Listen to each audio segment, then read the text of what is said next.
After this film, we take a look at the second film titled No to Organic, Yes to Natural Farming. In this documentary, let us see the principles of Subhash Palekar natural farming for maintaining a healthy ecosystem to grow vegetables and fruits. Mr. Palekar speaks about various agriculture farming technologies, Vedic farming, organic farming, and yogic farming. We also get to hear feedback from consumers and farmers using this naturally grown food.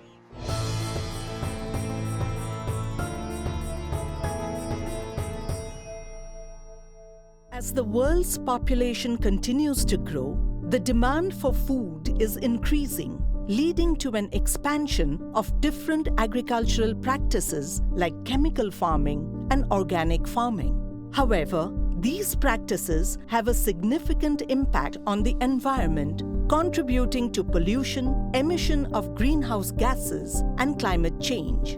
In this documentary, we will explore the various ways in which farming contributes to climate change and the potential solutions like natural farming to mitigate these harmful impacts.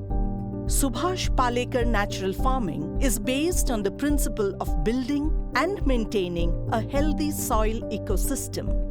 In this film, we explore the principles of SPNF, a sustainable and efficient approach to agriculture that benefits the consumer, farmer, and the environment.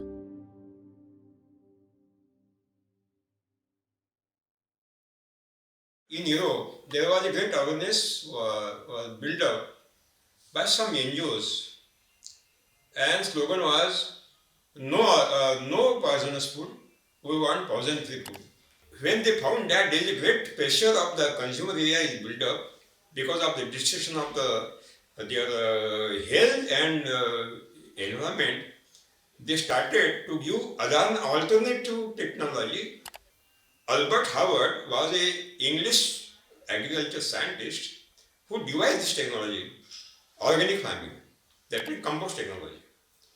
They found there is one worm, Acinetophytida, in European land, and also this worm are collecting the cadmium, arsenic, mercury, lead, and also radioactive elements from the straw which is grown under chemical farming, and they collect these heavy metals, poisonous heavy metals, and they deposit in their casting. So they found that this is the most important thing, that we have to utilize the Acinetophytida, and they devised the organic farming technology, that means vermicompost technology, and they promoted in entire world as the organic, that means vermicompost. Cow dung manure also is not Indian technology. It is the African technology. They were having the lots of cow. When in Africa there was a drought, they came in the Middle East, where again when Middle East was facing the drought condition, they migrated from Iran, Afghanistan, Balochistan, Sindh, and in India. They came in India with their cow dung manure technology. Some agriculture scientists devised that is biodynamic, that means cow horn manure. Some have developed another compost technology. So many forms of the technology have come launched in India and throughout the world. Entire agriculture technologies, what may be the chemical farming, organic farming, biodynamic farming, Vedas farming, yogic farming, biodynamic farming, what are the traditional cow-based farming? Maximum emission of the greenhouse gases is done by organic farming. I will give you an example. Manures or many organic fertilizers are having 46 to 48% organic carbon. When you spread out before sowing, cow dung manure, compost, vermicompost, biodynamic, non-edible oil cakes, and all other compost on the soil, when daytime temperature start to enhance above than 20 degrees centigrade, this stable carbon is converted into unstable carbon. There are two compounds in the organic manures, maybe compost, vermicompost, cow dung manure, and all other organic fertilizers. Carbonic compounds and proteinous compounds. These carbonic compounds are decomposed by actinomycetes microorganisms and carbon is released. This carbon is coming in the atmosphere, it is oxidized by oxygen, carbon dioxide is released, and that is greenhouse gas which is responsible for global warming and climate change. Nitrogenous proteinous material also is decomposed by actinomycetes and ammonia is released. This ammonia is converted into nitrite, NITRIT, by Nitrosomonas bacteria and also Nitrobacter bacteria into nitrites. Again, third stage, these nitrites are converted into nitrate, NITRAT, by Nitrobacter and Penicillium fungus. All these nitrates are coming in the soil because it is happening in the soil. All the microbial activities are happening in the soil. Only 10% nitrates are utilized by the roots of any plant. 90% nitrates are deposited in the soil. If there is no greenery on any plant on the surface of soil, these entire nitrates are converted into free nitrogen by Micrococcus denitrogenating bacteria, and this entire nitrogen is coming in the atmosphere. It is oxidized by oxygen and nitrous oxide is released, and that nitrous oxide is remain in the atmosphere for a long period. It is a greenhouse gas which is responsible for global warming and climate change. Even in the peat of the cow dung manure, in the peat of the compost, vermicompost, and all other manures, anaerobic bacteria are activated. And these anaerobic bacteria are not decomposing, they are spoiling the matter, compounds. And this spoiling, during this spoiling of the compounds, the great heat is created in these pits, and methane is released, methane is created, ketone is created, hydrogen sulfide is created, ammonia, carbon monoxide, these are very poisonous gases, and methane is released in huge quantity. It remains in the atmosphere for 23 years, and it is very more poisonous and more active than nitrous oxide and also carbon dioxide, and this methane is responsible for global warming and climate change.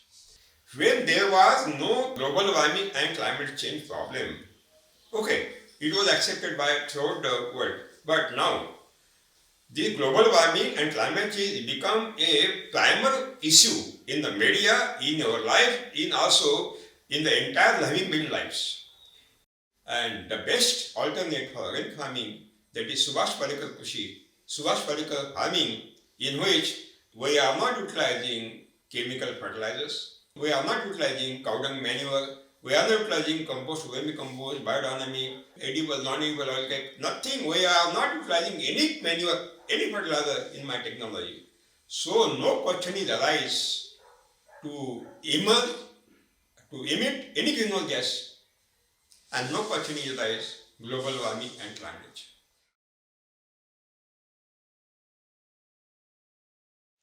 None of any fertilizer, any manure is the food of any plant. When in the dense forest, entire nutrients are getting available to the plant without human assistance. Who is the source? Which is the source? They have taken nitrate to the soil, phosphate, potash, all nutrients are coming to the soil. If soil is deficited, maybe deficiency in the plant body, but there is no deficiency. That means if there is no deficiency in the plant body, they got everything, every input, every micronutrient and also major nutrient to the soil. These microorganisms and local earthworms are having a tremendous importance in the erecting and biodiversity of the forest. Local earthworms casting are having 70 times more nitrogen than the soil, 9 times more phosphate than the soil, 11 times more potash than the soil, 6 times more calcium, 8 times more magnesium, 10 times more sulfur, and multiple quantities of all macronutrients are existed in the your local earthworm casting. And that local earthworm casting is the best source of all nutrient to the roots of any plant. That means microorganisms and local earthworms are the key persons personality in the soil, which create and enhance the your biodiversity of all living beings.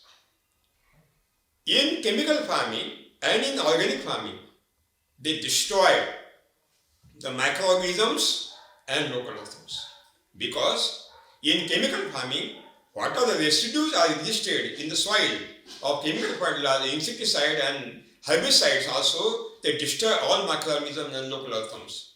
Even in organic farming, cadmium, arsenic, mercury, lead and also radioactive elements, which are heavy poisonous heavy metals, they destroy these microorganisms and local earthworms. And when microorganisms are destroyed, when local earthworms are destroyed, there is no availability of humus, there is no availability of any nutrient to the plant body. Ultimately, the farmers are committed deliberately to purchase the organic fertilizer, to purchase chemical fertilizer from the soil, from the market, and they are totally exploited. Indian economy is exploited. In Subhash Palekar natural farming, we utilize local cow dung. Local cow dung is a best source of all microorganisms, because all these microorganisms which are responsible for fertility and productivity and creation of humus are not created in the factory. Human cannot create any microorganism. They take cell division. In the laboratory, cell division is taken place, no creation of the microorganism. Only one factory in which these all microorganisms are created, that is the intestinal local cow. That means intestinal local cow, when dung is coming out, and when we utilize the cow dung, and in my technology, Subhash Palekar farming, and we use gomutram, that means cow urine, cow dung, and 1 kg jaggery, and 1 kg pulses flour soil from the bud to enhance the biodiversity, which is visible, non-visible also, because we have not known about entire biodiversity of the microorganisms and animals also. And we ferment it for 48 hours. I have given the Jivamrutam name, and that Jivamrutam, a best culture of the all microorganism, and we give this Jivamrutam to the soil twice a month, 200 to 400 liters per month per acre, and we cover the soil by straw mulching, and this straw mulching is decomposed by microorganism through the Jivamrutam, and humus is created, and that humus supply all the nutrient. That means I have solved entire problems which are facing by agriculture sector and also by consumer sector, because when you eat the poisonous food, chemically grown organic food, you are depositing residues of the poisonous insecticide, fungicides, fertilizers and herbicide in your body, in the cells. When this poisonous food, that means toxic garbage, are deposited in human cell, if it is not utilized, then this poisonous residue destroy our innate immunity. White blood cells, B lymphocyte cell, T lymphocyte cells, macrophages, neutrophils, these are the process of the immunity, and that immunity is lost means these cells are destroyed by these residues, and we face, when you lose your immunity, ultimately we face cancer, diabetes, heart attack and also the corona. जेव्हा डॉक्टरांकडे patient येतात तेव्हा ते doctor नेहमी सांगतात की तुमचं औषध हे 30% काम करतं, पण तुमचा आहार हा 80% काम करतो शरीरावरती, की आजार वाढायला किंवा तुम्हाला आजार व्हायला कारण काय आहे तर तुमचा आहार आहे. रासायनिक खतांचा जास्त वापर होतो त्यामुळे आजार वाढले तर हे सगळ्यांनाच माहिती आहे ना. आज नैसर्गिक मिळतंय म्हणजे आम्ही नशिबान आहे की कारण आम्हाला इथे मिळतंय बारामतीमध्ये. 8-9 महिने मी जेव्हापासून ही भाजी खाते ना, माझ्या घरात नाही कोणी आजारी नाही, माझी नातवंड आहे ती पण आजारी नाही, मी सगळ्यांना म्हणजे नातीला पण नेते भाजी. माझ्या घरी शेती असल्यामुळे मला माहिती म्हणजे पीक सहजासहजी एवढं येत नाही म्हणजे बिगर औषधाचं आज सगळ्या वातावरणातच ते पसरलंय ना. त्यामुळे ह्यांना खूपच कष्ट घ्यावे लागतात ते इथपर्यंत आमच्यापर्यंत पोहोचवायला. गेली 9 वर्षापासून पद्मश्री डॉक्टर सुभाष पाळेकर गुरुजींच्या मार्गदर्शनाने SPK शेती करत आहोत. डाळिंब, सीताफळ या फळबागा, त्याचबरोबर ज्वारी, बाजरी या हंगामी पिके, त्याचबरोबर भाजीपाला अशी पिके घेत असतो. नैसर्गिक शेती करून आम्ही बारामतीमध्ये थेट ग्राहक ते शेतकरी असे विक्री व्यवस्था उभी केलेली आहे. शेतीमधून बरेच भाजीपाला, फळे सगळे उत्पादन करून आम्ही दर रविवारी आणि गुरुवारी तिथं जाऊन विक्री करतो. त्याद्वारे ग्राहकांनाही विषमुक्त अन्न खायला भेटते आणि आम्हालाही ग्राहकांना विषमुक्त अन्न दिल्याचा आनंद किंवा समाधान मिळते.